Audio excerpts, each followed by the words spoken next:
Bonsoir, on se retrouve aujourd'hui pour un nouveau tutoriel qui est très attendu, qui concerne les cours de cet après-midi qu'il y a eu dans mon école sur la cinétique chimique. Je vous arrête tout de suite, si vous n'êtes pas dans mon école, le CPM Strasbourg, vous ne pouvez pas profiter pleinement de ces conseils, donc je vous conseille d'y aller vraiment juste pour ça. Voilà, faites votre possible pour aller dans cette école juste pour pouvoir appliquer ces conseils de ce tutoriel. Alors, je vais pas aller par quatre chemins pour bien connaître, pour bien calculer une constante de réaction dans une transformation chimique, autrement notée K. Il faut savoir quelques petits trucs. Il y a quelques petits trucs et astuces bien évidemment à savoir.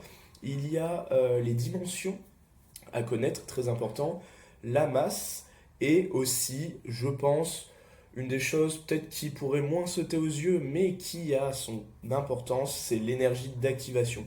Sans cela, vous ne pouvez pas vraiment aboutir à un calcul correct de la constante de réaction.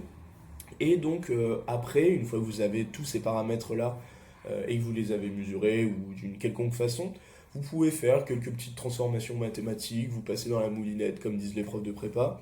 Et voilà, vraiment deux, trois petites manipulations mathématiques qui sont franchement à la portée de tous. Ça, c'est des choses, je passe sur tout ça parce que c'est des choses que tout le monde a compris dans l'amphi.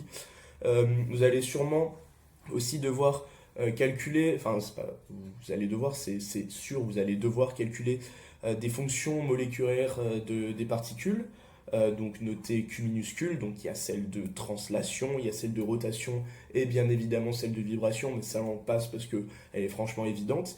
Et à partir de tout cela, vous avez enfin une expression vraiment simplifiée au possible de votre constante de réaction K.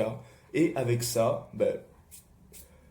vous pouvez surfer sur vraiment tous les types d'exercices que vous pouvez faire parce que, comme l'a si bien dit le prof, le calcul de cette constante K, c'est le but principal de la cinétique chimique. Donc je vous laisse sur ces sympas conseils. Ça ne veut rien dire, mais je m'en fous. Et je vous dis à la prochaine pour peut-être un autre tuto. N'oubliez pas de vous abonner, d'activer la cloche pour ne pas louper mes prochaines vidéos, de mettre un commentaire, un like, de partager sur tous les réseaux sociaux. Et je vous dis au revoir, à bientôt.